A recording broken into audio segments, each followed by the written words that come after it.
여러분 안녕하십니까? 종말시대를 예언한 책 다니엘서 연구 7번째 시간을 시작하겠습니다. 오늘 제목은 사자굴에서 천사의 굴로.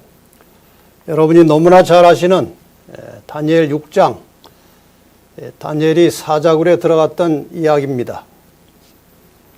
기억절 말씀 먼저 잠깐 볼까요?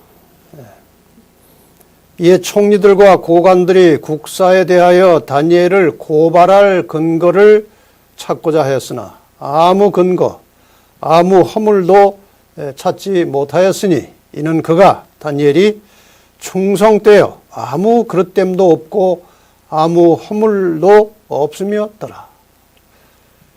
이 다니엘 6장의 이야기는, 이 사자굴 이야기는 아마 모든 기독교인들에게 가장 널리 알려진 이야기일 것입니다. 이 성경에 나오는 이제 믿음의 우리 부조들, 훌륭한 믿음의 선조들이 많이 있습니다만은 아브라함, 모세, 다윗 이런 우리 믿음의 선조들의 이야기가 성경에 나옵니다만은 대부분이 다 그 개인의 약점과 실수가 성경에 기록이 되어 있습니다. 그런데 다니엘에 대해서는 그런 기록이 하나도 없습니다.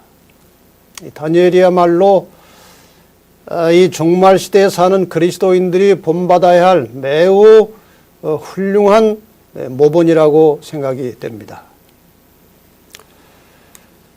다니엘 2장의 그 신상을 통해서 예언된 그대로 이 금머리가 상징하던 바벨론은 이제 그 다음 은으로 된 가슴과 팔이 상징하는 메데 페르시아에게 멸망을 당합니다. 다니엘은 이 변화, 자기가 다니엘서 2장에서 느부갓네살 왕의 꿈을 해석하면서 그 했던 이야기가 그대로 성취되는 장면을 직접 목격한 것이죠. 그리고 다니엘 이 6장의 사건은 이제 바벨론에 이어서 일어난 페르시아 제국 초기에 있었던 일입니다. 이제 바벨론을 정복하고 올라온 이 메데 페르시아 연합군에 대해서 잠깐 공부를 하겠습니다. 어떻게 이 두 나라가 연합해서 바벨론을 정복했느냐, 이런 배경 이야기가 있습니다. 페르시아 왕으로 있던 캄비세스 1세, 그러니까 페르시아라고 하는 나라는 이제 바벨론이 이제 그 지역 전체를 이제 정복해서 통치하고 있을 때에 주변에 아마 소국가로 있었을 것입니다. 그 페르시아의 왕이 이제 캄비세스 1세였고, 그 다음에 또 다른 조그만 국가 메디아의 왕이 아스티아게스라는 왕이 있었는데, 그 왕의 딸이 이제 만다네입니다. 그래서 이 캄비세스 1세가 만다네와 이제 결혼을 해가지고 그 사이에서 나온 아들이 고레스입니다. 그런데 이 고레스가 주전 550년경에 외조부 아스티아게스 왕에게 이제 도전합니다. 그래서 이 아스티아게스를 폐위시키고 그 카스피의 남쪽 지방 장관으로 보냅니다. 그 다음에 그 왕의 아들 키악사레스 2세, 그러니까 그 어머니죠. 이 만다네, 고레스의 어머니인 만다네와 이 남매지간입니다. 외숙부라고 할 수 있겠죠. 그를 왕으로 세웠습니다. 그리고 나서 이 고레스는 그 외숙부의 딸 카산다네와 결혼을 하게 됩니다. 그러니까 이제 키악사레스 2세가 장인이죠. 근데 이 장인이 고레스를 사위로 맞이한 다음에 이 메디아라는 나라를 이 사위에게 결혼 선물로 줬습니다. 그래서 고레스는 명실공히 이제 메데 페르시아 두 나라의 왕이 되어서 바벨론을 이제 정복한 것입니다.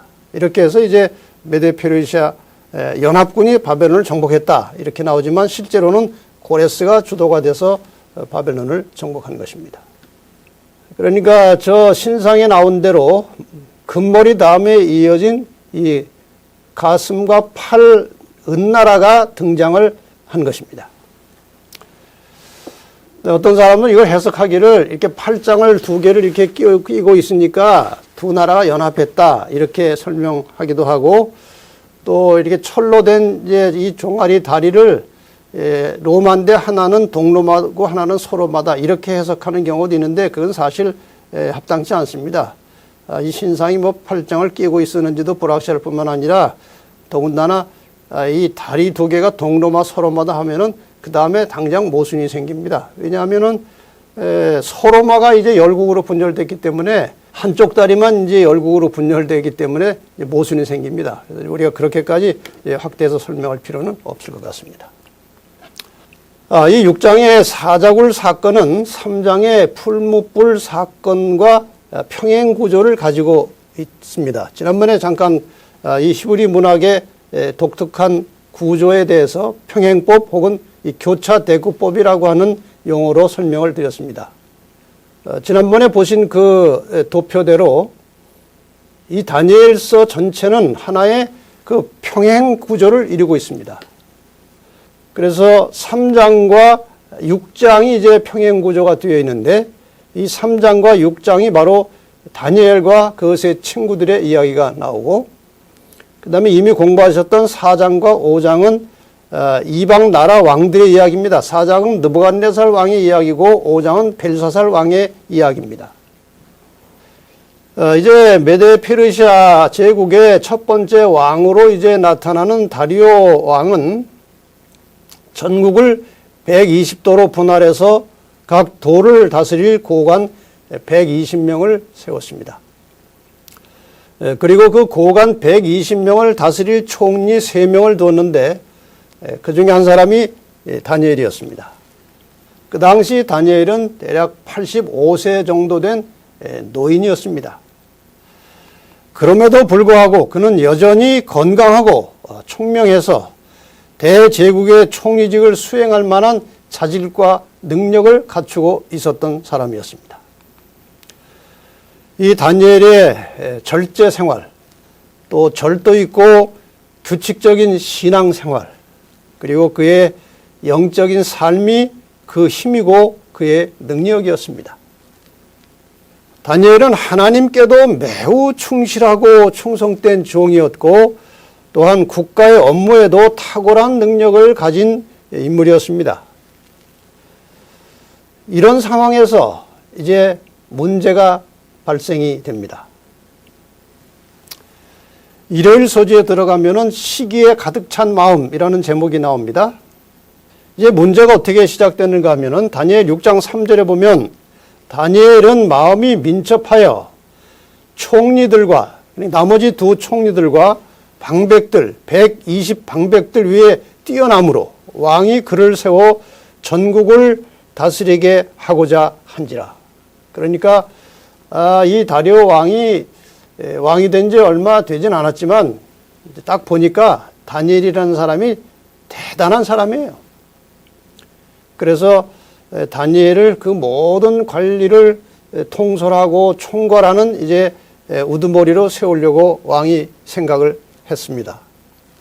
이 페르시아 제국은 그들이 정복한 피정복 국가와 토착민에 대해서 그리고 이미 자리를 잡고 일하는 관리들에 대해서 아주 관대한 편이었습니다.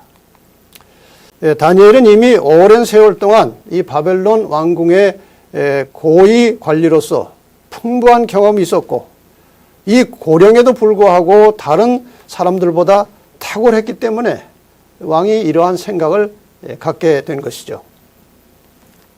이렇게 왕이 다니엘을 이제 수석 총리로서 전국을 다스리게 하려고 할 때에 다른 총리들과 방백들의 마음에 인간 고유의 그 시기심이 발동을 하게 되었습니다. 그래서 4절에 보면 이에 총리들과 방백들이 국사에 대하여 다니엘을 고소할 틈을 얻고자 하였으나 이렇게 되어 있어요. 이제 다니엘을 고소해서 그 가장 높은 자리에 올라가지 못하도록 이제 왕에게 진언을 하려고 그렇게 생각을 했던 것입니다. 드디어 총리들과 방백들은 본격적으로 이 다니엘의 약점, 허물을 찾기 시작했습니다. 요즘 말로 하면은 그 소위 그 청문회가 비공개로 숨어서 시작된 것입니다. 샅샅이 뒤졌습니다. 다니엘의 허물을 찾아내기 위해서. 그래서 1차적으로 시도한 것이 아까 나온 말씀 이제 계속 연결해서 보겠습니다. 이에 총리들과 방백들이 국사에 대하여 다니엘을 고소할 틈을 얻고자 하였으나 능히 아무 허물을 얻지 못하였으니 이는 그가 충성되어 아무 그릇함도 없고 아무 허물도 없었습니다. 다니엘이 하고 있는 그 국사를 수행하고 있는 업무를 가지고 아마 지나간 것까지 다 들켰겠죠. 그의 허물과 흠을 찾고자 했지만 찾을 수가 없었습니다. 아무런 허물도 아무런 흠도 찾을 수가 없었습니다. 그래서 이제 두 번째로 시도한 것이 무엇인가 하면은 그 사람들이 그 총리들과 방백들이 가로되 이 다니엘은 그 하나님의 율법에 대하여 그 틈을 얻지 못하면 그를 고소할 수 없으리라 하고, 그러니까 이 총리들과 방백들이 인간적으로나 또 업무적으로는 다니엘의 결점을 찾지 못하게 되었고, 그래서 이 다니엘의 종교적 신념과 신앙생활을 가지고 이제 시비를 걸어서 결점을 찾았던 것입니다. 정리하면 이 바벨론의 다른 총리들과 이 고급 관리들은 다니엘의 그 가장 높은 지위에 대해서 아주 견딜 수 없는 시기심을 갖게 되었고, 그래서 그들은 다니엘을 아주 죽여서 제거할 계획을 하게 됩니다. 방금 말씀드린 대로 청문회가 시작됐지만 아무 허물도 아무 결점도 찾을 수가 없었습니다. 그래서 불가피하게 그들이 이제 문제를 삼고자 했던 것은 다니엘의 그 종교적 신념과 그의 신앙 생활을 가지고 이제 트집을 잡아가지고 죽이려고 그렇게 계획을 했었습니다. 그러니까 다니엘은 하나님 잘 믿는 것 외에는 흠잡을 데가 없었습니다. 종말을 살아가는 우리 그리스도인들도 주변에 함께 살아가는 사람들에게 가능하면 흠잡힐 일을 하지 말아야 한다는 교훈을 주고 있습니다. 하나님 잘 믿는 것 말고는 트집 잡을 것이 없는 이러한 다니엘의 모본을 우리도 배우게 되기를 바랍니다. 제가 이제 목회를 나와서 제일 처음에 목회한 곳이 이제 그 장유동이라고 하는 곳입니다. 성북구의 장유동이라는 데서 제가 첫 목회를 하게 됐는데, 그때는 이제 예비군 훈련이 있죠. 이제 제대한 지 얼마 안 되니까 예비군 훈련을 받는데, 그 예비군 중대장이 저한테 특별히 잘해주는 거예요. 훈련도 이렇게 저렇게 좀 이제 제외시켜주기도 하고, 또 훈련 대신에 와서 뭐 이렇게 글씨를 몇 자 써달라고 하기도 하고, 또 예비군 이제 중대가 모여 있는 자리에서 저에게 뭐 또 이렇게 강의도 좀 하라고 그러고 아주 특별히 저를 잘 대우를 해줬습니다. 제가 나중에 물었습니다. 중대장님, 어떻게 이렇게 저에게 호의를 베풀어 주십니까? 자기가 현역에 있을 때 자기 부서에 밑에 사병이 하나 있었는데, 자기 일을 도와주는 사병이 있었는데 얼마나 정직하고 능력 있고 참 사람이 좋고 성실한지 나무랄 데가 없다는 거예요. 그런데 금요일 날 오후만 되면 누구 말도 듣지 않고 교회를 간다고 나가는 거예요. 그리고 이제 토요일 저녁이 되면 들어오는데 그 금요일 오후부터 토요일 저녁까지 빼놓고는 흠잡을 데가 없더라는 거예요. 그래서 보니까 이 재림교인이라는 것입니다. 그래서 그 친구가 제대를 하고 이제 후임을 이제 받았는데, 이 사람이 후임을 하나 소개해서 왔는데 똑같은 사람이 또 왔더래요. 이 사람도 정말 정직하고 신실하고 나무랄 데가 없는데 금요일 오후만 되면은 아무 말도 안 듣는다는 겁니다. 그래서 자기가 이 사람들은 정말 믿을 만한 사람이구나. 그래가지고 이제 그가 제대한 후에 예비군 중대장을 하면서 이제 제가 전도사 일을 하고 있는데 재림교회 전도사라고 저를 그렇게 잘 봐주고 있다는 것입니다.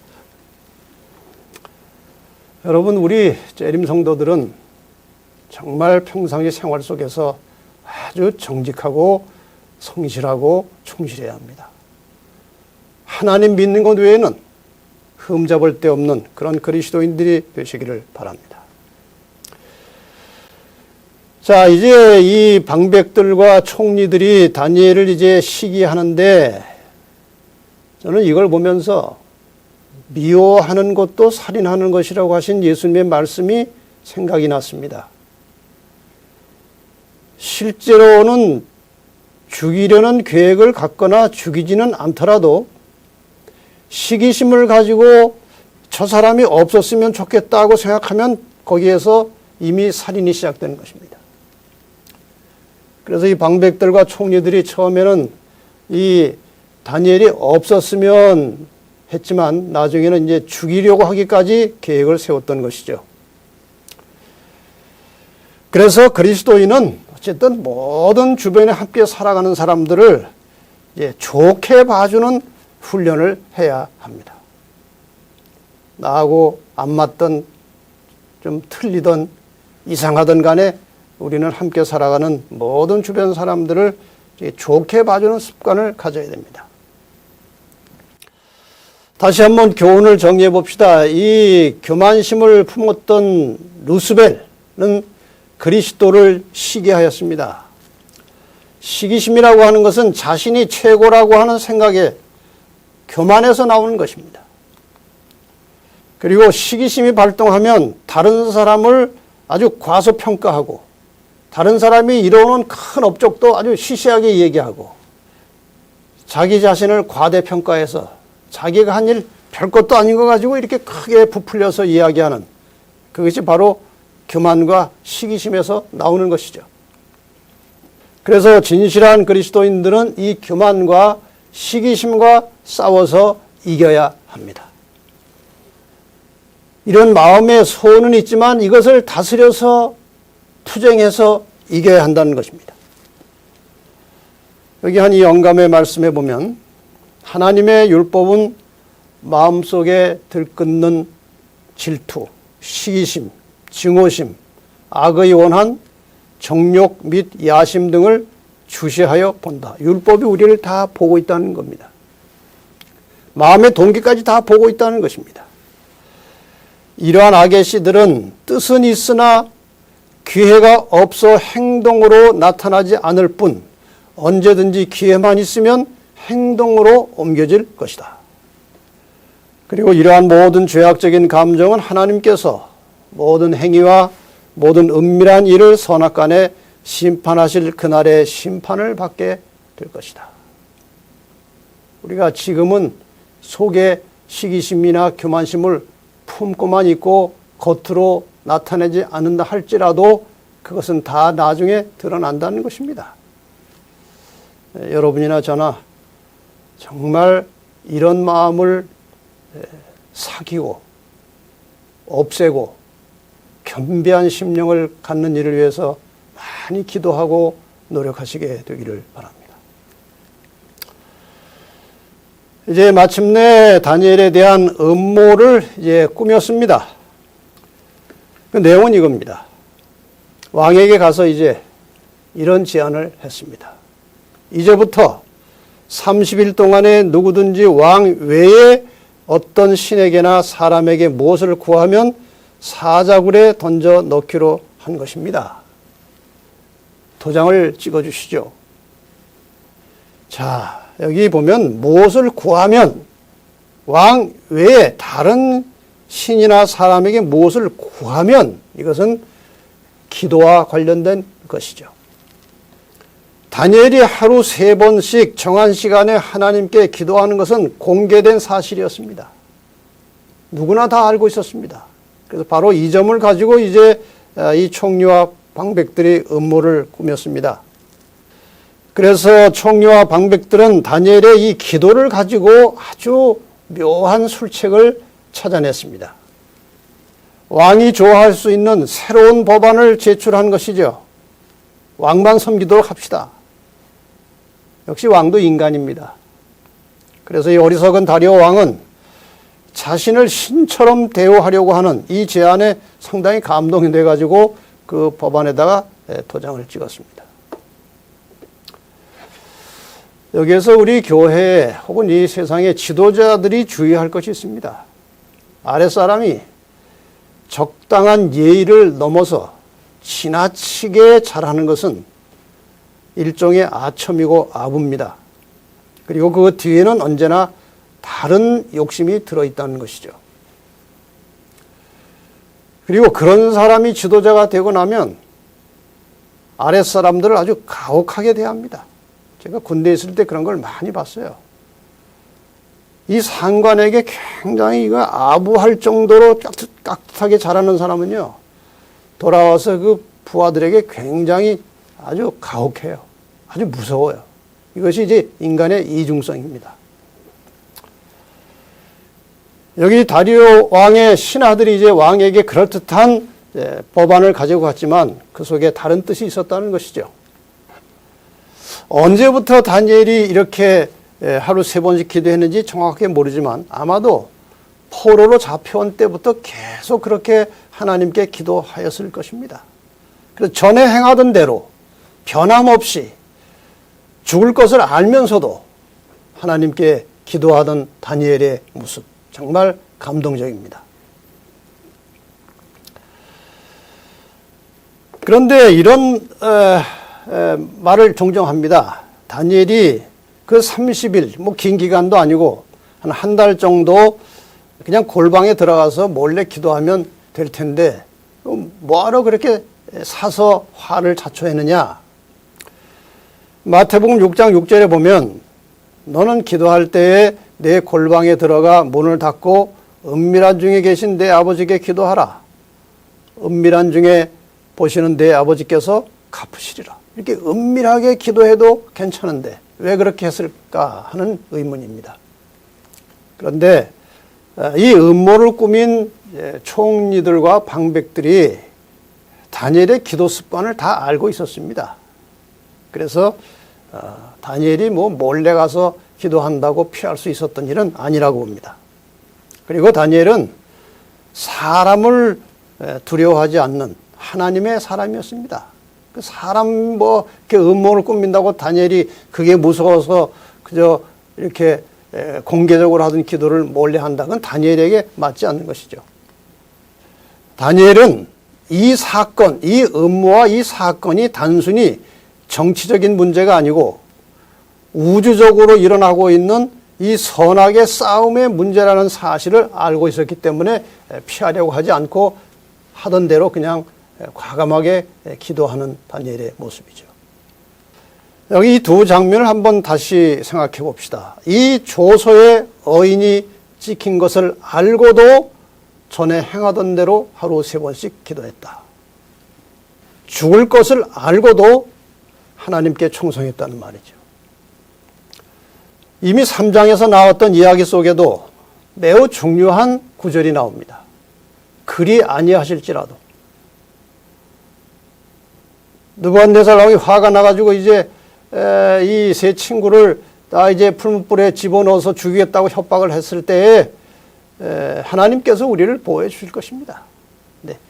그리 아니하실지라도 우리가 풀무불 속에 던져서 죽임을 당한다 할지라도 우리는 왕의 신상에게 절할 수 없습니다. 여러분, 이것이 바로 종말 시대를 살아가는 그리스도인의 죽음을 초월한 순교자적 신앙입니다.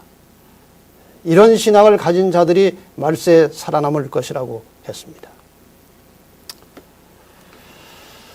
자, 다니엘은 왜 하루에 3번을 기도했을까요? 여기에서 우리는 잠깐 교훈을 몇 가지 새기고 넘어가야 될 것입니다. 인간에게는 망각 증상이라는 것이 있습니다. 그래서 24시간 하나님을 계속 생각하고 사는 것은 거의 불가능합니다. 그래서 이 구약의 혹은 신약의 신실한 믿음을 가진 그리스도인들은 하루 3번씩 기도하는 습관이 있었습니다. 시편 55편 17절에 보면은 다윗의 기도 습관이 나옵니다.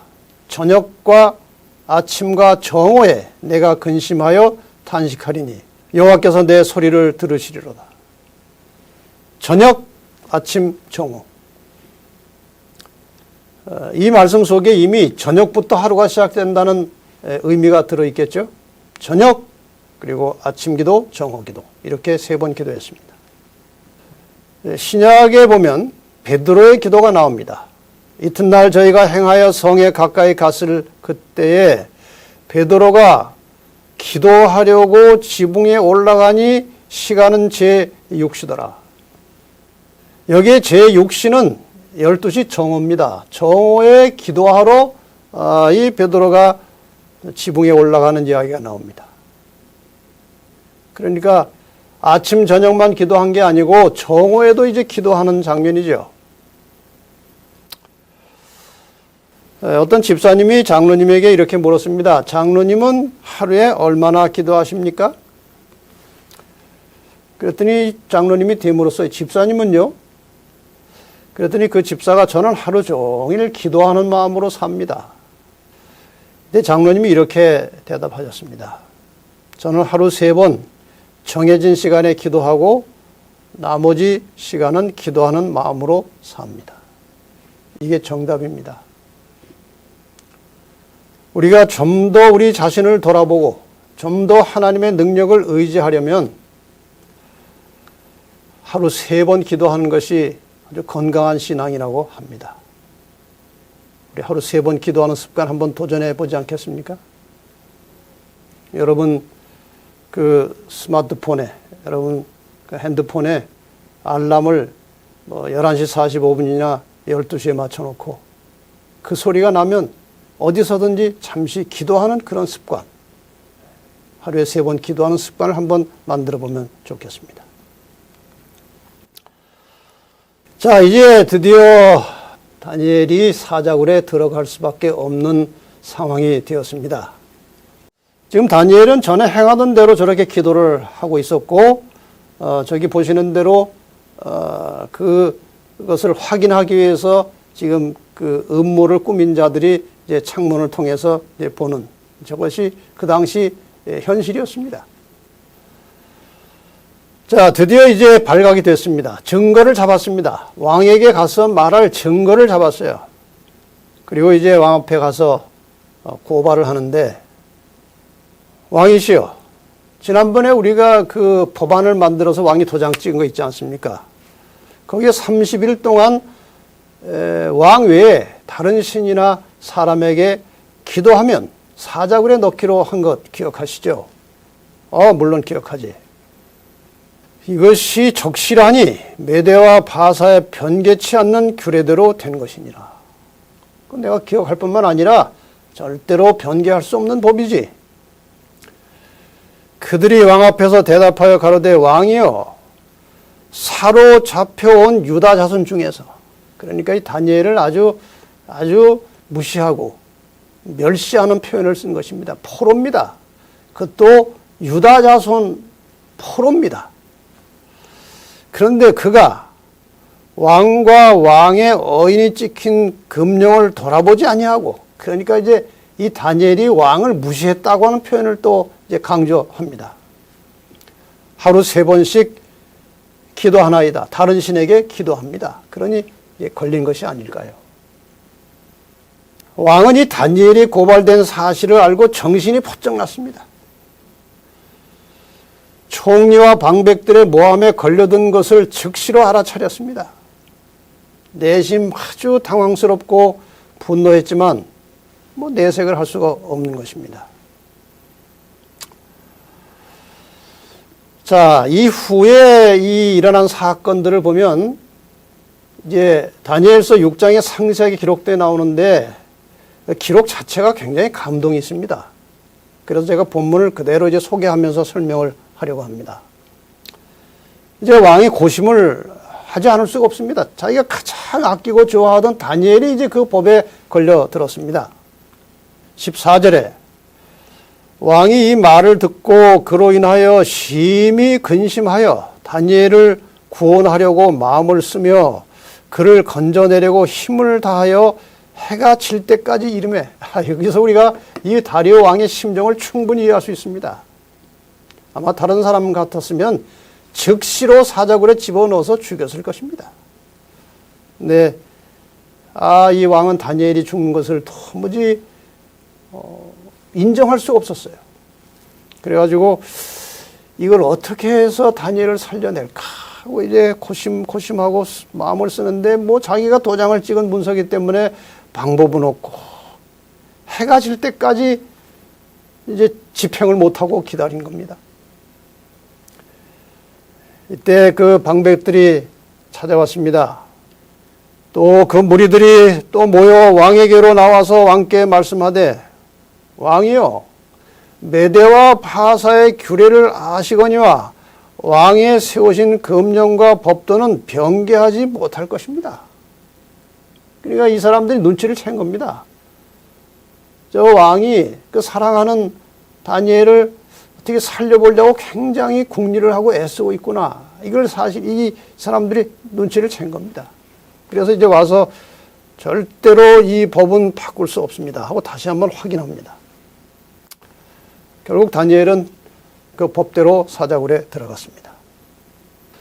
사자굴에 들어갈 때 이 왕이 다니엘에게 또 이런 말을 하는 것이 감동입니다. 16절에 보면 왕이 다니엘에게 일러 가로되 너의 항상 섬기는 내 하나님이 너를 구원하시리라. 이 왕에게도 믿음이 있었어요. 하나님에 대한 믿음. 다니엘이 섬기고 믿는 하나님도 하나님을 자기도 믿고 싶었던 것입니다. 믿고 있었습니다. 그래서 하나님이 너를 구원하실 것이다 하고 이제 사자굴에 집어넣었습니다.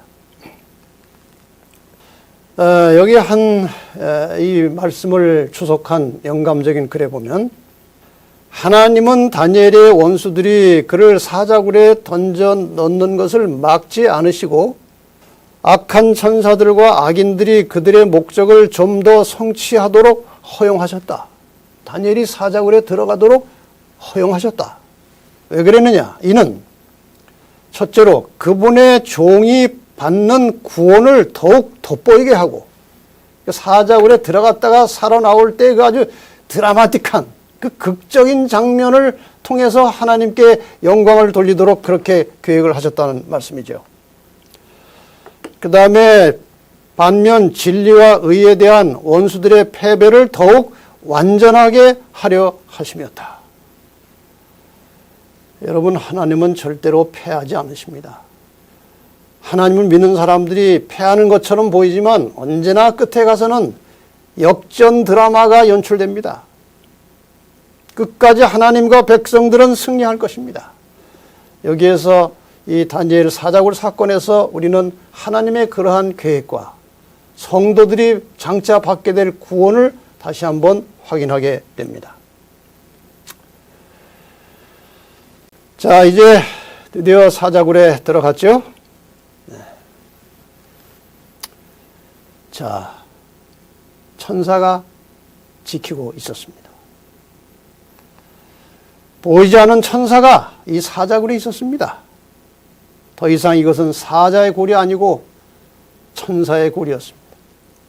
그래서 이번 교과의 제목이 사자굴에서 천사의 굴로라고 되어 있습니다. 이제 다니엘이 왕궁에 살다가 이제 사자굴에 들어갔는데 그날 밤에 왕은 잠을 못 잤습니다. 왕이 궁에 돌아가서는 밤이 맞도록 금식하고 그 앞에 기약을 그치고 침수를 패하니라. 잠을 못 자고 밤새도록 다니엘에 대해서 염려하고 있었습니다. 그가 다 하나님이 구원해 줄 것이라고 다니엘에게 말은 했지만 그래도 인간적으로 염려가 되는 겁니다. 살아나야 될 텐데, 살아나야 될 텐데. 아침이 되자마자 새벽에 일찍 일어나서 아주 급히 사자굴로 갔습니다. 다니엘이 든 굴에 가까이 이르러는 슬피 소리질러 다니엘에게 물어 가로되 사시는 살아계시는 하나님의 종 다니엘아, 너의 항상 섬기는 내 하나님이 사자에게서 너를 구원하시기에 능하셨느냐 하고 이제 큰 소리로 다니엘을 불렀습니다. 그런데 놀랍게도 다니엘의 목소리가 사자굴에서 나오는 거예요. 왕이여 원컨대 왕은 만세수를 하옵소서. 이 소리를 듣자마자 왕이 얼마나 감격하고 기쁘고 벅찼겠습니까?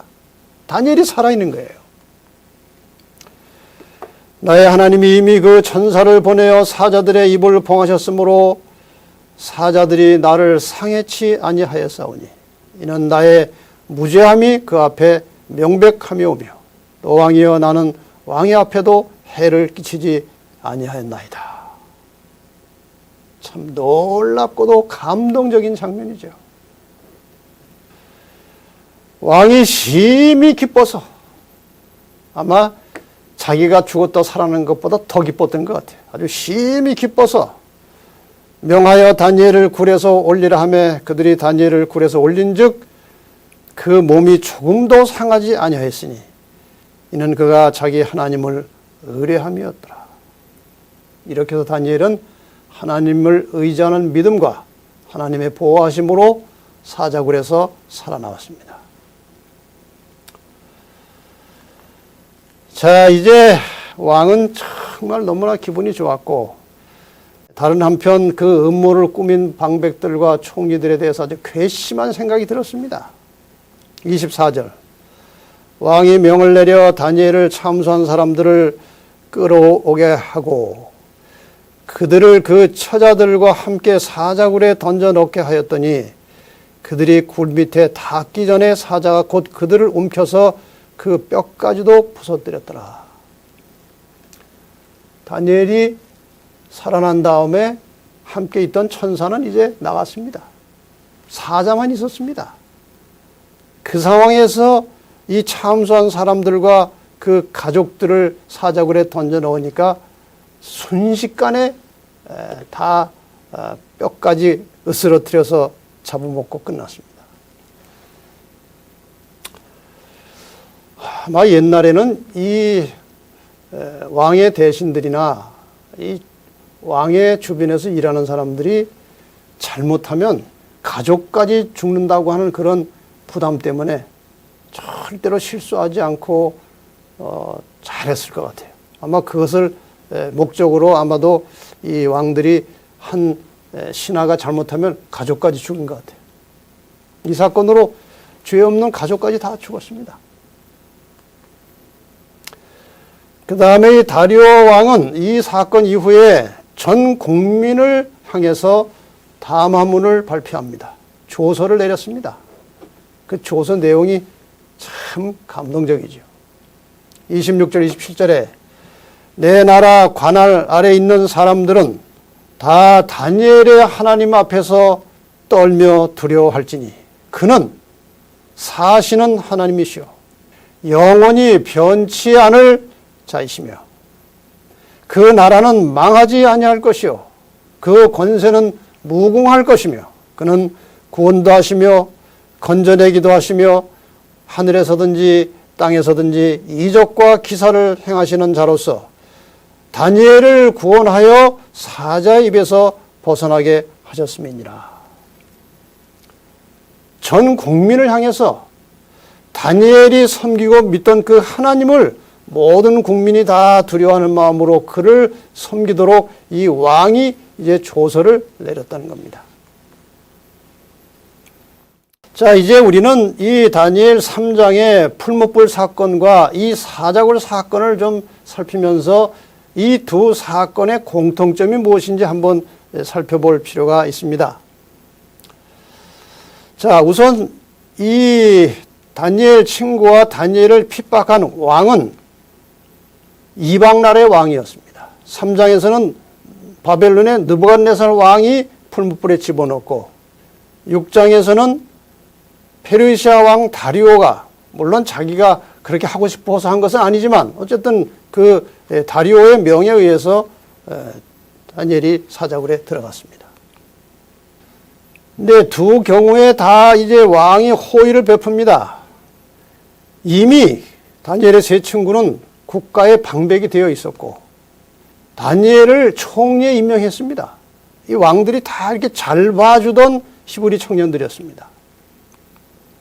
그리고 다니엘 세 친구나 이 다니엘은 아주 충성심이 강한 청년들이었습니다. 왕에게도 충성하고 하나님께도 충성하는 다니엘과 세 친구는 다 국가와 하나님께 충성을 다하는 신실한 사람들이었습니다. 이 핍박의 원인도 공통점이 있습니다. 하나님께 헌신한 겁니다. 내가 풀무불 속에 들어갈지라도 하나님께 헌신하겠다. 충성을 다하겠다. 다니엘도 내가 사자굴에 들어갈지라도 하나님께 충성을 다하겠다. 이런 공통점이 있습니다. 결과 다니엘 세 친구는 풀무불 속에서 기적적으로 살아나왔고 다니엘도 마찬가지로 사자굴에서 기적적으로 살아나왔습니다. 이 두 사건이 일어난 후에 효과도 거의 똑같습니다. 느부갓네살 왕이 전국의 국민들에게 하나님을 믿으라고 전파했고 다리오 왕도 전국에 조서를 내려서 하나님을 두려워하며 그를 공경하라고 선포했습니다. 자, 이제 다니엘 6장에서 주시는 내용 중에서 특별히 이 다니엘의 신앙과 인품에 대해서 우리가 교훈을 좀 몇 가지 찾아볼까 합니다. 다니엘은 목숨을 다하여 하나님을 사랑하며 그 말씀에 순종하는 충성된 하나님의 종이었습니다. 그 다음에 다니엘은 국사를 처리하는 나라 일을 처리하는 일에 있어서도 매우 탁월한 능력을 가지고 있었고 왕의 절대적인 신뢰를 받았습니다. 다니엘의 이러한 충성된 신앙과 이 고상한 인품과 뛰어난 능력은 평상시 매일의 생활 속에서 하나님의 말씀에 충실한 결과였습니다. 이러한 믿음, 이러한 인품, 이러한 신앙은 어느 날 갑자기 만들어지는 것이 아닙니다. 하루하루 매일의 생활 속에서 목숨을 걸고 하나님께 충실하게 충성스럽게 살아가는 그 삶의 결과로 열매로 얻어지는 것입니다. 제가 종종 사용하는 말 중에 하나는 신앙의 근육이라는 말입니다. 신앙에도 근육이 있어야 돼요. 매일의 생활 속에서 근육의 힘을 키워놔야 위기가 닥쳐도 이길 수 있다는 말이죠. 제가 고등학교 때에 그 평행봉을 좀 잘 했습니다. 그래서 점심시간에 제가 이제 평행봉을 하면은 뭐 주변에서 그 친구들이 이렇게 구경도 하고 그런 기억이 있습니다. 그때는 뭐 자유자재로 했어요. 뭐 거꾸로 쓰기도 하고 뭐 이렇게 여러 가지를 했는데 지금은 제가 평행봉에 올라가면요. 한 번도 뭘 할 수가 없어요. 왜 그렇습니까? 근육이 다 풀어진 거예요. 근육이 다 풀어졌어요. 왜? 그동안 운동을 안 했기 때문에 그런 운동을. 신앙도 마찬가지입니다. 매일의 생활 속에서 꾸준히 이 신앙의 근육을 만들어가지 않으면 나중에 위기가 왔을 때 갑자기 믿음이 생기는 것이 아니에요. 그냥 맥없이 무너집니다. 제가 평행봉에 올라가서 한 생각이 이것입니다. 마음은 온유로되 육신이 약하여 안 된다는 겁니다. 신앙도 마찬가지예요. 마음은 온이지만 신앙의 근육이 없으면 실패하고 만다는 것입니다. 이제 끝으로 더 깊은 연구를 위해서 몇 말씀 드리겠습니다. 선악의 마지막 싸움은 율법 싸움이에요. 자, 이 다니엘의 6장 이야기를 가지고 제가 설명을 드리려고 합니다. 다니엘 6장 5절에서 사람들이 가로되 이 다니엘은 그 하나님의 율법에 대하여 그 틈을 얻지 못하면 그를 고소할 수 없으리라고 했습니다. 여기에 다니엘이 지키는 하나님의 율법이 나옵니다. 그 다음에 6장 7절에 다른 율법이 나와요. 나라의 모든 총리와 수령과 방백과 모사와 관원이 의논하고 왕에게 한 율법을 세우며 한 금령을 정하실 것을 구하려 하였는데, 여기 율법이 나옵니다. 이 율법은 관원들이 꾸며낸 인간들의 율법입니다. 이 두 가지 율법이 있습니다. 이 역사 마지막에 이 두 율법, 하나님의 율법과 인간들의 율법이 마침내 충돌하게 됩니다. 이 다니엘 시대에 이 인간들이 만든 율법에 굴복하지 않으면 살 수가 없었습니다. 사자굴에 들어가야 하는 겁니다. 하나님의 법을 지키면 살 수가 없는 것입니다. 사자굴에 들어가야 되는 겁니다. 그러니까 이 사탄의 마지막 전략은, 기본적인 전략은 인간의 율법을 지키지 않으면 살 수 없는 조건을 만들어내는 겁니다. 우리가 이것을 마지막 시대에 닥쳐올 썬데이 로우, 일요일 법령이라고 하는 거죠. 그 일요일 법령이라고 하는 인간의 율법을 따르지 않으면 먹고 살 수 없는 그런 법을 만든다는 겁니다. 자, 그 법을 우리는 이미 가지고 있습니다. 십계명에는 하나님께서 안식일을 거룩하게 지키라고 하는 법을 명시하셨습니다. 그런데 이 법과는 다른 법이 또 만들어져 있습니다. 천주교에서 만든, 이 로마 교회에서 만든 율법에 보면 안식일 대신에 주일을 지키고라고 명시되어 있습니다. 자, 여기 두 개의 법이 있어요. 하나는 하나님의 법이고 하나는 인간의 법입니다. 마침내 이 종말의 사람들은 이 두 법 중에 한 법을 지켜야 할 것이고, 특별히 하나님의 법을 지키면 살 수 없는 환경이 만들어진다는 겁니다. 인간의 율법을 지키도록 강요당할 때가 온다는 말이죠. 그래서 우리는 그러한 법을 내셔널 선데이 로우, 국가적 일요일 법령이라고 합니다. 다시 말하면 이것이 그저 한 지역에 국한된 것이 아니고 국가를 넘어서 온 세계로 퍼져나가서 온 세상 사람들에게 적용하려고 하는 일요일 법령이 만들어질 것이 분명합니다. 사탄의 전략상 이것은 분명한 것입니다. 여기에 대하여 하나님께서는 계시록 14장 7절의 말씀을 통해서 그의 심판하실 시간이 가까이 왔으니 하늘과 땅과 바다와 물들의 근원을 만드신 이 창조주 하나님을 경배하라고 말씀하십니다. 창조주 하나님을 경배하는 것은 창조의 기념일 안식일을 올바로 준수하는 것입니다. 이 두 법의 충돌이 불가피하게 온다는 겁니다. 여러 차례 말씀드린 대로 다니엘은 종말 시대를 위한 예언서입니다. 그리고 다니엘 3장과 6장은 종말 시대에 하나님의 백성들이 경험하게 될 마지막 상황을 예표하는 것으로 볼 수 있습니다. 종말 시대에 하나님을 대적하는 적그리스도의 세력은 하나님의 참 백성들에게 짐승에게 경배할 것을 강요하게 됩니다. 그리고 그 짐승, 이 교황권에게 경배하는 가장 확실한 증거로 하나님의 법 안식일 대신에 인간의 법 일요일에 순종하는 것을 강요할 것입니다. 이 요구에 굴복하지 않을 경우에 죽음에 처하게 될 것이지만 다니엘이 살아난 것처럼 하나님께서 그 백성을 살려내시는 것이 이 지구상에서 일어나고 있는 선악의 싸움의 마지막 장면의 드라마입니다. 역전극입니다. 하나님이 살려내실 것입니다. 여기 한 책에 보면은 마지막 사건들이라는 책에 보면은 이렇게 기록이 되어 있습니다. 마치 바벨론의 왕 느부갓네살이 이 신상에 머리를 숙여 경배하지 않는 모든 자를 죽이라는 명령을 한 것처럼 일요일 제도를 존중하지 않는 모든 자는 투옥과 죽음으로 벌을 받게 될 것이라는 선언이 있게 될 것이다.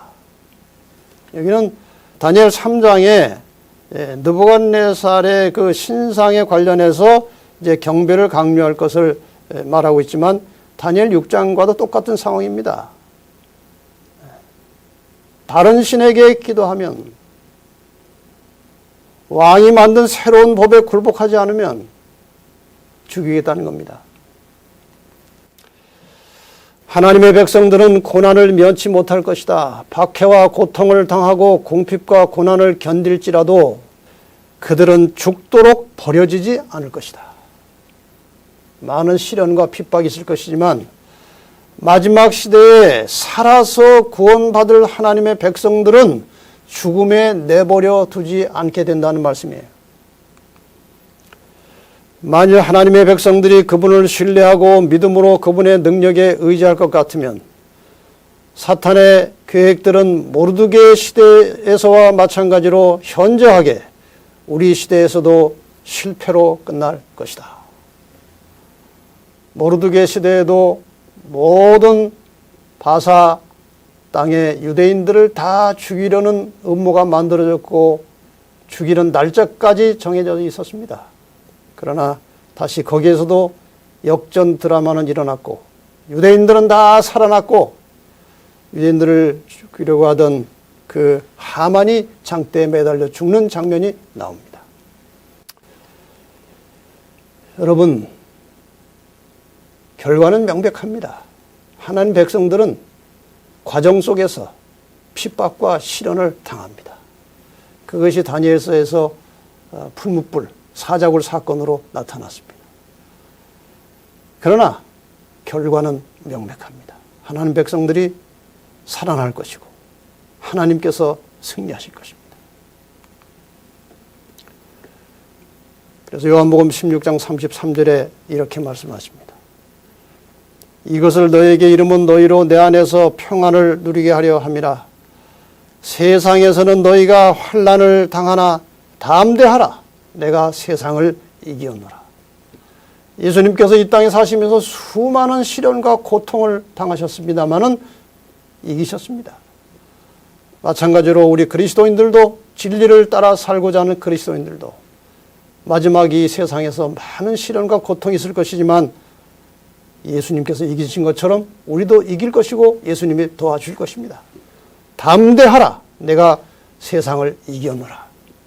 이 말씀을 마음에 새기시고 오늘도 내일도 하나님 말씀에 충성을 다하는 종말의 그리스도인들이 되시기를 간절히 바라면서 오늘 공부를 마치겠습니다. 감사합니다.